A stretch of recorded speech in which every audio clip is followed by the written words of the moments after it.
कोकणाचा वेध घेणारे news channel Kolhapur माझा।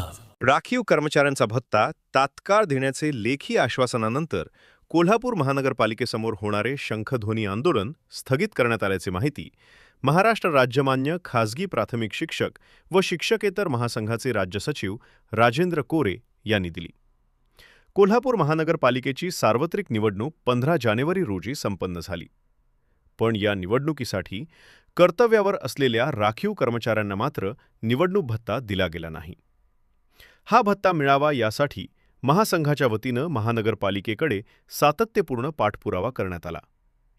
महानगरपालिकेची निवडणूक प्रक्रिया पूर्ण होऊन महिना झाला तरी सदरचा भत्ता न दिल्यामुळे भत्ता न मिळालेल्या कर्मचाऱ्यांसह खासगी प्राथमिक शिक्षक महासंघाच्या वतीनं महानगरपालिकेसमोर शंखध्वनी आंदोलन करण्याचा इशारा देण्यात आला होता। महानगरपालिकेचे उपायुक्त किरणकुमार धनवाडे यांनी सदरचा भत्ता तात्काळ देण्यासंदर्भात संघटनेस लेखी आश्वासन दिल्यानंतर आजचे आंदोलन स्थगित करण्यात आले।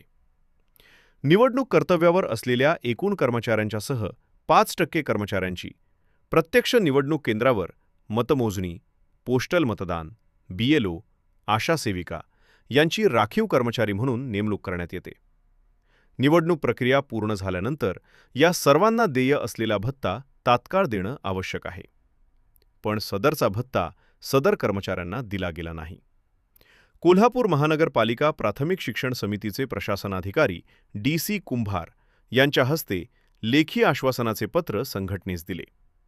यावेळी खासगी प्राथमिक शिक्षक व शिक्षकेतर महासंघाचे राज्य सचिव राजेंद्र कोरे, जिल्हाध्यक्ष TR पाटील, राज्य सल्लागार MD पाटील, विभागीय शिक्षकेतर प्रमुख राजेंद्र पांढरबळे, जिल्हा शिक्षकेतर प्रमुख सागर जाधव, जिल्हा कार्याध्यक्ष धीरज पारधी, महिला कार्याध्यक्ष सीमा चोपडे, शहर सहसचिव रवींद्र नाईक, रियाज शिकलगार, अरविंद चव्हाण, गौतम कांबळे, धनंजय शिंदे, कुसुम पांढरबळे, संदीप डवंग यांच्यासह पदाधिकारी व कार्यकर्ते उपस्थित होते।